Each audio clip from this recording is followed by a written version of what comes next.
2025 was a year full of stories that impacted Hampton Roads. From tragedy to triumph to new places for entertainment, it was a year that many who live here won't soon forget. Over the next half hour, we recap the stories that meant the most to you. Whether it trended online or affected our community, we'll show you some of the stories that mattered most in 2025. And thank you for joining us for this WAVY Plus special. I'm Tom Shad. For the next half hour, we are recapping the stories that made an impact on Hampton Roads and in some cases beyond in 2025. We start with one case that garnered national attention. Back in May, Navy sailor Angelina Resendez was reported missing in Norfolk. She had just returned from a deployment with the USS Harry S. Truman Carrier Strike Group. And on June 9th, her body was found in Norfolk. Another sailor, Jemiah Copeland, is charged with her murder. Ahead of Copeland's court appearance in September, Cheyenne Pagan spoke with Angelina's mother. Jemiah Copeland has a hearing on September 18th, and Angelina Resendez's mother told me she will be there. What do they have? What do they know? These are the questions that Esmeralda Castle has had for months, and she's hoping to finally get them answered in court next Thursday. Her daughter, Seaman Angelina Resendez, was last seen at Naval Station Norfolk on May 29th. Her body was later found in a wooded area in Norfolk 2 weeks later, and her cause of death was recently ruled undetermined. This isn't right what happened to her. Jemiah Copeland has been held in pretrial confinement in connection to her death since June. Online records show Copeland faces a number of charges, including murder, sexual assault, making false statements, distributing so-called revenge porn, and obstruction of justice. Castle says she learned about his upcoming hearing and his charges just last week. I'm anxious to know what evidence they have. Castle has been pushing for accountability from the Navy due to how she says they handled her daughter's case. The Secretary of the Navy, John Phelan, recently sent a letter in response to an inquiry about the situation from several concerned Congress members. He said in part, quote, "The Navy's actions in response to Petty Officer Resendez's disappearance and death were in accordance with current U.S. law and Navy regulations and policy." They claimed that they followed all the procedures, but they didn't. Phelan added that a full review and investigation into the situation is underway, and once it is complete, the Navy will, quote, "pursue any necessary policy improvements to respect and honor our service members." Castle says she's now advocating for a law that would allow service members the ability to have court cases handled outside of the military. If it does anything for Angie, I hope it does, but if it helps the next person or prevents it from ever happening again, it's all worth it. To find all of our coverage on this case, visit WAVY.com. Cheyenne Pagan, 10 on your side.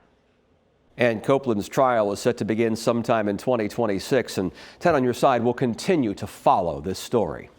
Now, back in February, tragedy struck the Virginia Beach community and its police department. Officers Cameron Gervin and Christopher Reese were shot and killed during a traffic stop. Police say the officers tried to pull the car over for expired plates, and the driver only stopped when he reached a dead end. He then pulled out a pistol and shot both officers. He then shot them both a second time as they lie on the ground. The man later killed himself.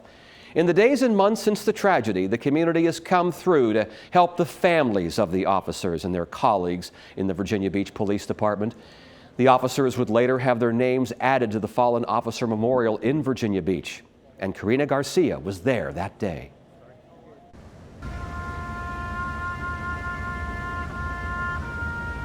It was a moment that said everything without a single word. A quiet walk, a single rose, and a wound that's still so fresh for the families of officers Cameron Gervin and Christopher Reese. I brought Cameron with me today. His ashes are in my bracelet, and I brought him with me today. Yeah. So he could be part of this. Both officers were shot and killed back in February during a traffic stop, and now 3 months later, their names are being honored alongside others who gave their lives in the line of duty. It's all fresh and raw again, and I think we have to remember we're talking 11 weeks ago.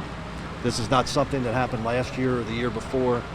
This just happened, and we're all still trying to manage and process. Chief Paul Newdigate says this kind of loss cuts deep, not just through the departments, but the entire city.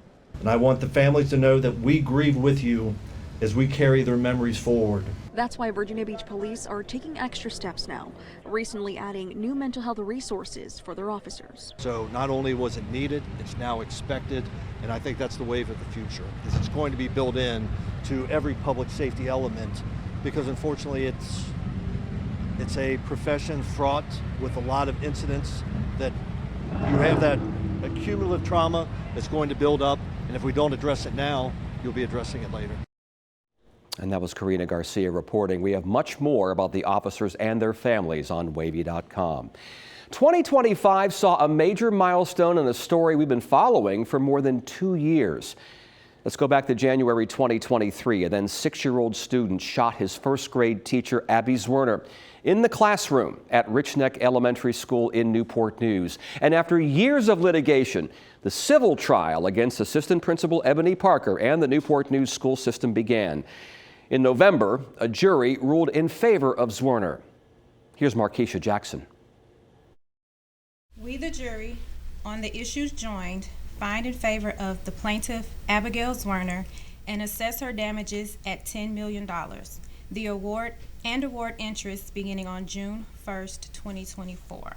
That was the long-awaited verdict in this high-profile civil trial. Jurors sided with former teacher Abigail Zwerner, deciding that former assistant principal Ebony Parker's lack of action on January 6, 2023 was an act of negligence. Zwerner emerged from the courtroom surrounded by family, her legal team happy with this outcome. For the jury to decide what's right, they decided what's right, and we're grateful for their time and their attention these last 2 days. Her attorneys also shared where exactly the $10 million that Zwerner is to receive could come from. There is an insurance policy that's covered for the school board, and the defendant Parker is a named insured. But first, there will be post-trial motions. For now, her legal team says they hope the message is clear on school safety. We can't let these kinds of school shootings, whether it's an individual case like this or the mass shootings that have destroyed America, school safety, teacher safety, children's safety is the most important thing. This verdict reminds people that you will be held accountable if you don't make that your first concern. Markeisha Jackson reporting, and the story is not over. Ebony Parker's criminal trial begins in 2026. Another story that trended this year, violence on the track. Now, this is the video that went viral back in March. Alayla Everett from IC Norcom High School hit her opponent with a baton during the 4x200 relay at the VHSL Class 3 Indoor Track Championship. IC Norcom would be disqualified from the race, and Everett would face misdemeanor assault and battery charges. Everett maintained it was an accident, and Markeisha Jackson spoke with her about what happened. The young athlete in question says there's more to that video than meets the eye. Everybody has feelings, so you're physically hurt, but you're not thinking of my mental, right? Alayla Everett is a decorated athlete and senior at IC Norcom High School. She would have never thought her trip to the Class 3 track and field state finals last Tuesday would take a drastic turn. They're going off of one angle. Alayla visibly emotional because of this video from the meet. This was a 4x200 meter relay race, and she and a Brookville High School athlete were rounding a curve on the track when they nearly collided with each other. After a couple times hitting her, my baton got stuck behind her back like this, and it rolled up her back. I lost my balance, and when I pumped my arms again, she got hit. It appears intentional, but Alayla says it was accidental. But I know my intentions, and I would never hit somebody on purpose. I didn't have to see your first video, second video, 10th video. I know 100% that she won't do this to nobody. Her parents outraged at the backlash. The IC Norcom relay team was disqualified, a ruling that a local USA track and field official finds questionable. He says a play-by-play look shows that the Brookville athlete was running closely to Alayla. If a person comes up on the outside, they got to be a full stride ahead of me before they can cut in front of me. The other family spoke with the news station in Roanoke asking for an apology from Alayla, something she wants to give, but she says the other athlete hasn't been receptive, blocking her on social media, and instead the Everett family was served with court papers. And now we have to go to a city 3 hours away that everybody hates our guts already. They're assuming my character, calling me ghetto, racist slurs, death threats, all of this just because of a 9-second video. VHSL says they are still reviewing the situation, and Portsmouth Public Schools says they will support whatever ruling comes from the league. Markeisha Jackson, 10 on your side. Now, this next story was a 10 on your side success and one of the most viewed stories on WAVY.com this year. A towing saga at a local Walmart. Now, this was a story that began in December of last year. Always Swift Towing hauled away a woman's car from a handicap spot that belonged there. 4 months later, that towing company answered Andy Fox's questions as to what happened.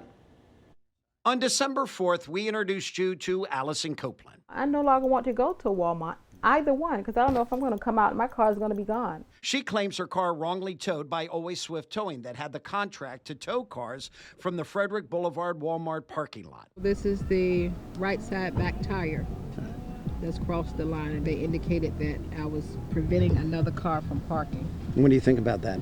I think that's wrong. We also confronted Always Swift Towing. Supervisors did not want to be seen. Why did you tow her?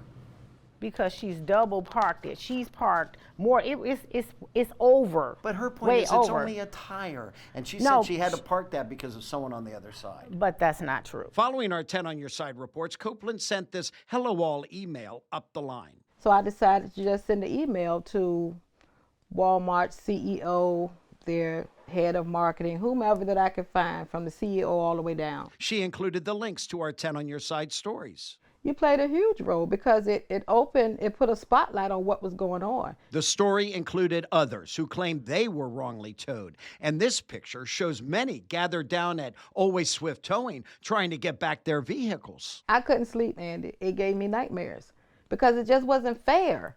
And not just me, there were others that may not have had the money to get their car back. We went back to the Walmart to see store manager Jamie Cobb.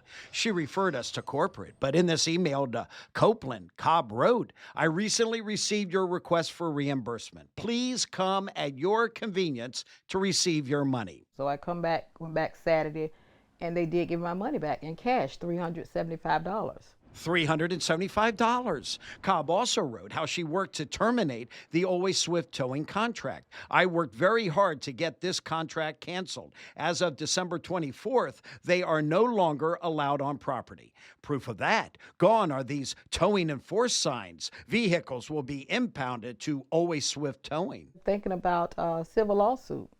Because You're that upset about this? I'm that upset. It's much deeper than that. It's much deeper than the $375 because it appears to be a target towards the handicap. Always Swift Towing claims they were simply carrying out what Walmart wanted. Copeland's advice to others: Just don't give up. If you feel you've been done wrong or something's not right, speak up, stand up, don't give up. And she said this about 10 on your side. Yeah, so I mean, it was huge. You were, me reaching out to you, and I'm really grateful that I don't know how all the people email you how you chose me, but I just felt like somebody has to stand up for what's right, and I know that you, 10 on your side, is about that. 10 on your side is about what's right.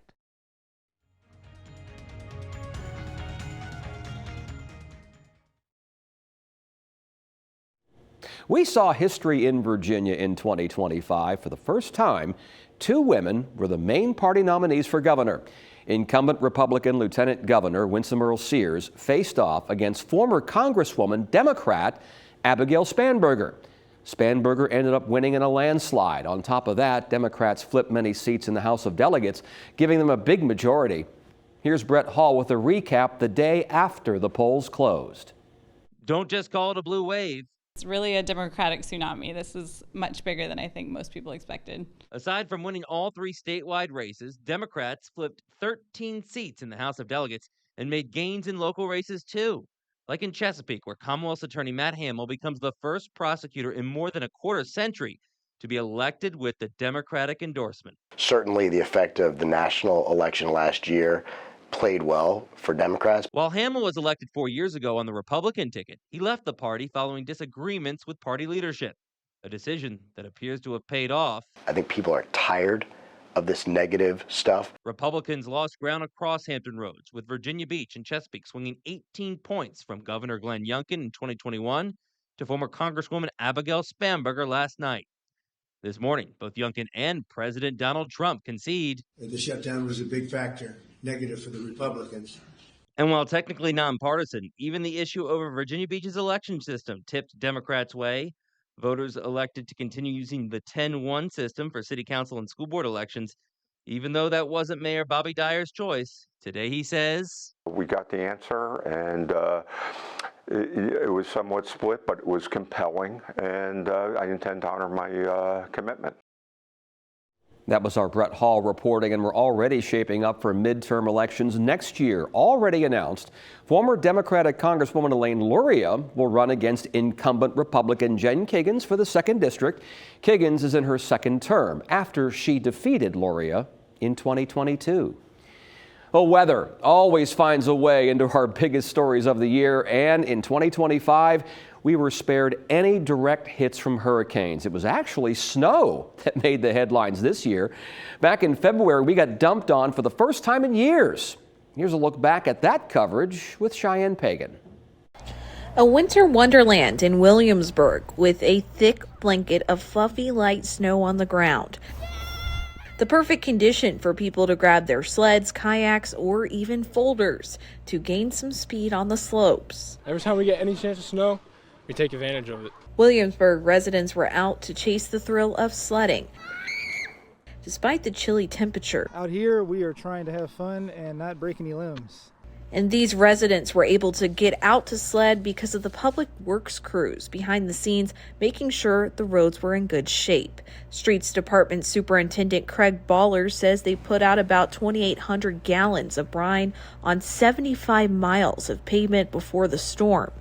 And after the snow fell, they plowed the roads clear by late Thursday afternoon. We'll just worry about a refreeze overnight. So we've got a crew coming in overnight to make sure that the bridges and overpasses and any wet spots don't refreeze. We hope we see no more of that in 2026. That was Cheyenne Pagan reporting. Turns out that wasn't the only big snow we would see in the area in 2025. Remember December? We saw a few inches across the south side and the peninsula just a few weeks ago. We'll see if we get any more accumulation in 2026.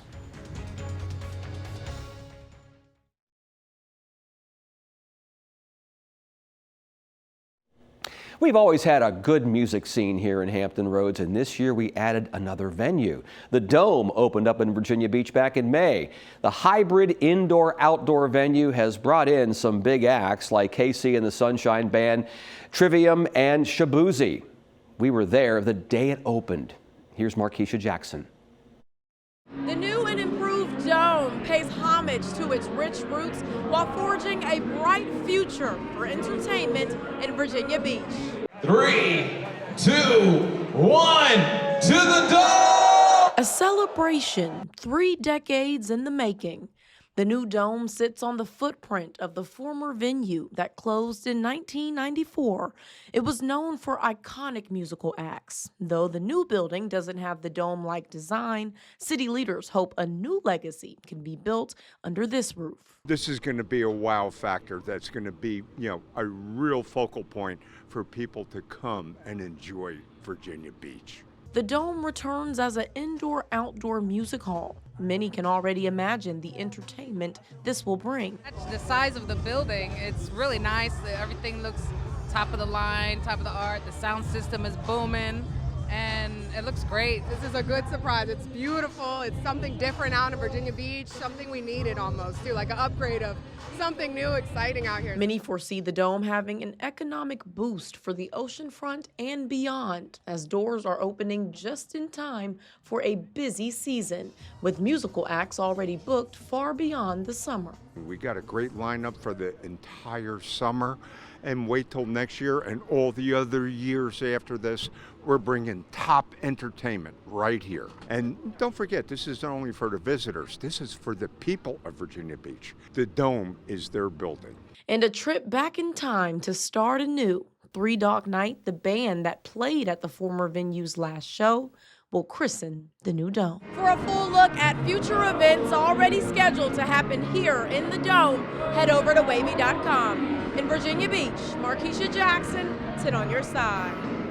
And it was a huge year for tourism at the oceanfront. The long-awaited Atlantic Park opened up late in the summer. The park, which features a large artificial surfing facility, has turned out to be a successful venture so far. Here's Brett Hall.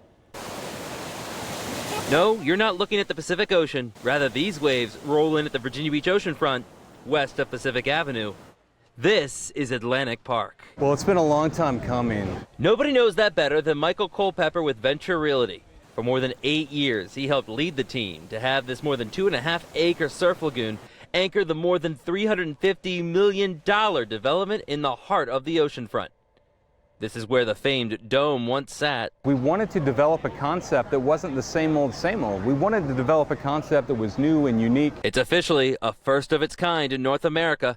The Wave Garden technology uses 46 electric motors and powers 46 modules underneath the water to produce 20 different types of waves. From beginners to pros, General Manager Bill Zazinski says each wave will be perfect. Which gives everybody a great repetition to learn through just continuous getting on the wave and popping up or trying to pop up and just having that great experience. 1-hour sessions will cost between $60 and $161. Don't want to surf? $25 gets you access to the beach area, complete with chairs and a smaller pool. But for Super Doppler 10 meteorologist Brian Michigan, it's better described as a magnet. Unreal. Speechless. That wave is so fun. He says it's not just talk. He can see surfers being willing to shell out the cash for waves that crash like these. Brian Michigan knows how to surf. That was Brett Hall reporting. A reminder that the surf park is open year-round. We have more information on WAVY.com. Up in Williamsburg, Busch Gardens brought back a classic. The Big Bad Wolf is back. The new version of the beloved roller coaster opened back in May, and our Kagan Hughes was one of the first riders. Hi guys, Kagan Hughes with 10 on your side. I'm here with Connor and we're about to ride the Big Bad Wolf's The Wolf's Revenge, and we're getting ready right now. Connor, what can we expect on this ride? Man, we can expect a great ride full of adventure, twists, turns, and excitement for the entire family. Perfect. Absolutely. Here so we go. are we some of the first people to ride this ride right now? Absolutely. This is awesome. one of the very first rides of the Big Bad Wolf, The Wolf's Revenge, right here at Busch Gardens, Williamsburg. So I know that we're going up right now a really steep hill. Is this the steepest that we're going to be going up right now? Yeah, so this is the tallest hill. We're going to a height of 65 feet up in the air before we drop down into truly not just an exciting ride, but I think a very nostalgic one for a lot of our guests. Here we go! Wow, look at that. The beautiful landscape of Williamsburg is quite a sight. And so the Big Bad Wolf is a lot of people in Hampton Road's first ever roller coaster. Absolutely. So this is a family ride. This is a family fun ride, full of nostalgia. We're going through the village that everyone's going to remember from their favorite ride. You know, for the park's 50th anniversary, we really wanted to play on one of the park originals that people grew up loving. This is awesome. So I guess tell us a little bit about the statistics of this ride. The longest is 40 miles an hour. 40 miles an hour, over 2,500 feet of track, making it the longest family inverted coaster in North America. So people have rode Alpengeist. It's kind of similar to that, the way that we're dangling our feet, right? Absolutely. Yeah, it's Alpengeist, but for the whole family. 42-inch rider height. We're so excited that everyone's going to get to come and ride this together.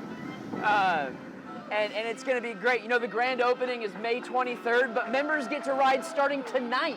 So very exciting.